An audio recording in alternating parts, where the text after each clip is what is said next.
दोस्तों, आज की डिबेट में हम देखेंगे बीजेपी के प्रवक्ता शहजाद पूनावाला और आलोक शर्मा के बीच हुई तीखी बहस। शुरुआत में शहजाद पूनावाला आम आदमी पार्टी पर निशाना साधते हुए कहते हैं कि जो लोग कुछ दिन पहले पार्टी के साथ कस्में खा रहे थे वे आज अलग राह पकड़कर लड़ाई लड़ रहे हैं। इसके साथ ही शहजाद पूनावाला ने आलोक शर्मा पर निशाना साधते हुए उन्हें नीचा दिखाने की कोशिश की, लेकिन जैसे ही आलोक शर्मा को बोलने का मौका मिलता है वे शहजाद पूनावाला के हर सवाल का तगड़ा जवाब देते हैं। उनकी तर्क और तथ्यों के दम पर शहजाद को अपनी बातों का सही जवाब देना मुश्किल हो जाता है। आखिरी में आशुतोष और आलोक शर्मा ने मिलकर बीजेपी प्रवक्ता को पूरी तरह से घेर लिया और बहस का माहौल और भी गर्मा गया। तो दोस्तों, वीडियो के इस शानदार हिस्से को देखने से बिल्कुल मत चूकिए। आइए बिना देर किए वीडियो शुरू करते हैं। आइए देखते हैं, बैठचंद मजा आएगा। पिक्चर चालू करो बे। आलोक जी आपके पास क्या है? कौन सा वो मुद्दा है जिस पर दिल्ली की जनता कांग्रेस पर भरोसा कर पाएगी? देखिए, दोनों ही पार्टियों ने दिल्ली की जनता को ठगा है। अभी केंद्रीय मंत्री सफेद झूठ आज तक पर बोलकर चले गए, आपने भी नहीं रोका। एनसीआरबी के सारे आंकड़े क्या कह रहे हैं कि क्राइम घट गया देश के अंदर। लेकिन ठीक है, मीडिया के साथ ही सब इनके साथ हैं। झूठ परोसा जाता है मीडिया के माध्यम से। आलोक जी, अगर आप आज्ञा दें तो कुछ कहूं। बोल। कांग्रेस का प्रवक्ता बोलेगा तो आप जरूर आज्ञा मांगेंगे, बीच में बोलेंगे ही। आप बोलिए, आपका देश है, आपकी सरकार है, आप बोलिए। अभी शहजाद जी ने मोबाइल पे बहुत सारे आंकड़े दिखाए, है ना। हमने कहा कि ठीक है वो दिखा देंगे, मैं भी आंकड़े लेकर बैठा हूं। उससे पहले मैंने शहजाद जी से कहा कि किन किन चीजों में दिल्ली में अपराध में आंकड़े बढ़े हैं, रंगदारी में, महिला अपराध में, हत्याओं में, सब मैंने बताया ना। तो आपसे निवेदन सिर्फ आया, इतना देखिए कितने सौम्य आप हैं। आप हैं अभी प्रियंका जी और शहजाद जी, हम पर क्यों सवाल उठाते हैं सर? मैं लड़ सकता हूँ, झगड़ सकता हूँ, लेकिन मैं भी ये देखिए ऐसे दिखाऊंगा शहजाद जी को कि सारे आंकड़े और गूगल सब कर सकते हैं, देश की जनता को सब समझ में आता है। प्लीज अपनी बात पूरी कीजिए। 2 मिनट पूरे आपके हैं, बल्कि 3 मिनट तक आप बोल सकते हैं। शहजाद जी भी 3 मिनट बोले थे, प्रियंका जी 2.25 मिनट बोली थी। अब नहीं रोकूंगा सर। सही भाई, मेरा यही मकसद था कि कम से कम आप लैपटॉप को घुमा के दिखा दें कि केंद्रीय मंत्री जी झूठ बोल के गए आज तक। धन्यवाद। क्या ये बात है। अब वापस आते हैं। देखिए, दिल्ली के अंदर कांग्रेस के पास आपने पूछा कि क्या है जिसके आधार पर हम आगे बढ़ेंगे। सबसे पहली चीज ये है कि 15 साल की जो दिल्ली की कांग्रेस की लेगेसी है कि कांग्रेस ने दिल्ली में क्या क्या किया, दिल्ली कितनी पॉल्यूटेड सिटी थी और किस तरह से सीएनजी बस लाकर, और हमने जिस तरह से मेट्रो रेल चलाई, फ्लाईओवर्स बनाए, तमाम चीजें यहां पर दिल्ली में हमने की। बात तो सही है। ये जिस समय पर 93 से 98 तक दिल्ली में बीजेपी की सरकार थी तो जनरेटर की आवाज पूरे उसमें गूंजती थी। कैरोसिन फ्री और जनरेटर फ्री हम बनाकर चले गए। केजरीवाल आए, फिर केजरीवाल जी ने तमाम वायदे किए, खंबे के ऊपर वो प्लास लेकर चढ़ गए, तार काट दिए।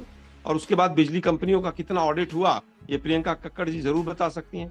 हम आएंगे और पूरी तरह से वो नीली वैगनार में बैठकर जाकर शपथ लेंगे और फिर शीश महल में जाकर, जो सैकड़ों करोड़ का शीश महल बना, उसमें जाकर लैंडिंग करेंगे। भ्रष्टाचार 4 गुना, 5 गुना, 10 गुना बढ़ गया। अभी मंत्री जी साहब कह के गए, अभी केंद्रीय मंत्री साहब प्रवचन देके गए कि सुशासन और भ्रष्टाचार फ्री। इलेक्ट्रोल बॉन्ड का पैसा खाते हैं, नोटबंदी करते हैं, पीएम केयर्स फंड का हिसाब नहीं देते हैं, ईडी सीबीआई का दुरुपयोग करते हैं और आज तक पे आके भ्रष्टाचार के ऊपर प्रवचन देके जाते हैं। आज देश की राजधानी का ये हाल है और दोनों जिम्मेदार हैं। साथ साथ सांसद दिल्ली की जनता देती है। 1-1 महीने स्कूल बंद करने पड़ते हैं। अब प्रियंका जी बता के जाएं कि 20 यूनिवर्सिटी कब खुली, कहां खुली और कब बंद हुई। 500 स्कूल खोलने की बात थी, अगर एक भी स्कूल नई डीडीए की जमीन पर खुला हो तो उसका नाम जरूर बताकर जाएं। ये बड़ी अच्छी बात कही आप। एनसीआरबी के आंकड़ों में देखिए क्या हालत है ड्रग्स की क्या हालत दिल्ली के अंदर हो गई। आज हालत यह है कि आप जेल जाते हैं तो भी कहते हैं आप केजरीवाल जी की तुलना महात्मा गांधी जी से कर रहे हैं। अरे महात्मा गांधी जी एक बोतल के साथ एक फ्री करने के चक्कर में जेल में थोड़ी ना गए। बापू जी तो गए थे तो वो लड़ाई लड़ रहे थे राजनीतिक, वो तो अंग्रेजों से लड़ रहे थे। यहां आप गए एक बोतल के साथ दूसरी बोतल फ्री दूंगा मैं। पंजाब में आते हैं तो पंजाब को ड्रग्स फ्री बनाएंगे और दिल्ली में एक बोतल के साथ दूसरी फ्री दे देंगे।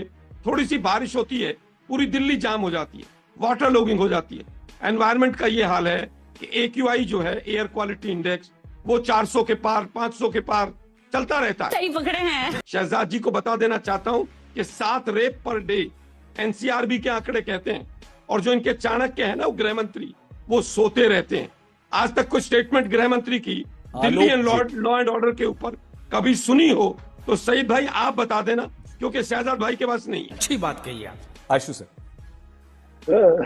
सईद भाई, सबसे पहले तो मैं आपको बधाई देना चाहता हूँ। आपने जितना मुस्कुरा के सवाल पूछा है, तो मुझे लगता है कि सारे पैनलिस्ट उसके बाद अब निरुत्तर हो गए। देखिए, आलोक शर्मा जी भी मुस्कुरा रहे हो, प्रियंका जी भी मुस्कुरा रही है, और शहजाद भी मुस्कुरा रहे हैं। तो मैं इसके लिए आपको कॉम्प्लीमेंट दूंगा और बधाई दूंगा। जहां तक देखिए दिल्ली का प्रश्न है, दिल्ली एक अजीबोगरीब यहाँ पे एडमिनिस्ट्रेटिव व्यवस्था है, जिसमें आधी दिल्ली तो जो है वो दिल्ली की सरकार देखती है, और आधी दिल्ली जो है वो केंद्र सरकार देखती है। दोनों की जिम्मेदारी, दोनों अपनी अपनी जिम्मेदारी से बच रही है। अगर दिल्ली के अंदर लॉ एंड ऑर्डर की प्रॉब्लम है, तो इसके लिए सीधे केंद्र सरकार जिम्मेदार है। दूसरा कोई इसका बहाना नहीं ले सकता, और वो इसलिए जिम्मेदार है क्योंकि दिल्ली पब्लिक ऑर्डर और साथ ही साथ लैंड, ये तीनों जो है वो केंद्र सरकार के अधीन आते हैं, जो एलजी के माध्यम से रिपोर्ट करते हैं। समझ रहे हो? बाकी के जो सवाल है, उस सवालों पर दिल्ली की सरकार, जो अरविंद केजरीवाल की सरकार है, उसको इसमें जवाब देना चाहिए।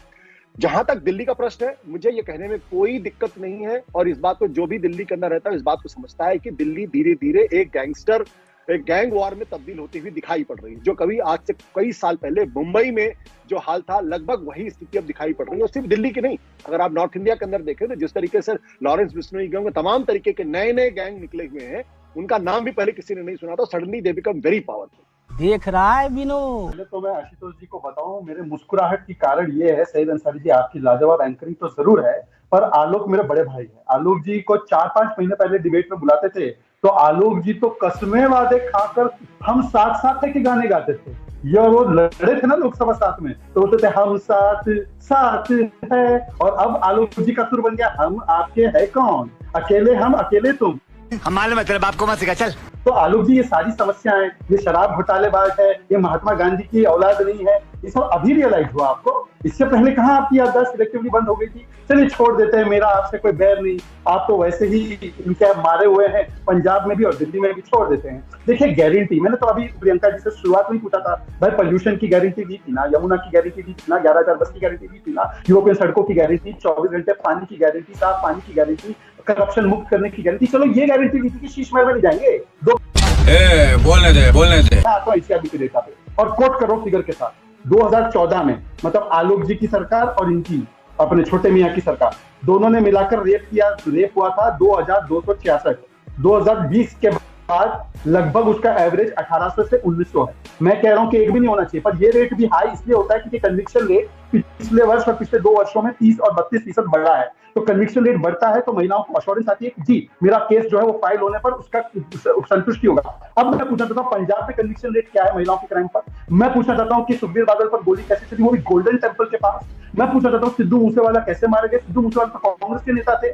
आलोक जी, तेरा तो गेम बजाना पड़ेगा। एक रिएक्शन जल्दी से आलोक शर्मा जी, राहुल गांधी जी को क्यों ये शक हो रहा है कि केंद्र सरकार और टैक्स बढ़ाने जा रही है?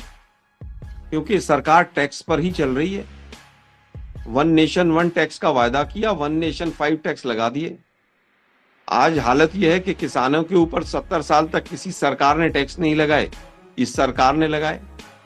आज जिस तरह से GST दूध, दही, चावल, आटा सबके ऊपर लगाया तो इसी सरकार ने लगाया। ये सरकार केवल बड़े व्यापारियों की और उद्योगपतियों की है। उनका 15-16 लाख कर्जा माफ कर सकती है और गरीब जनता पर टैक्स लगा सकती है। तो ये तो कोई भी रॉकेट साइंस नहीं है। एक और कदम अब मोदी सरकार आगे चलने जा रही है। राहुल गांधी जी ने उसी की तरफ इशारा किया।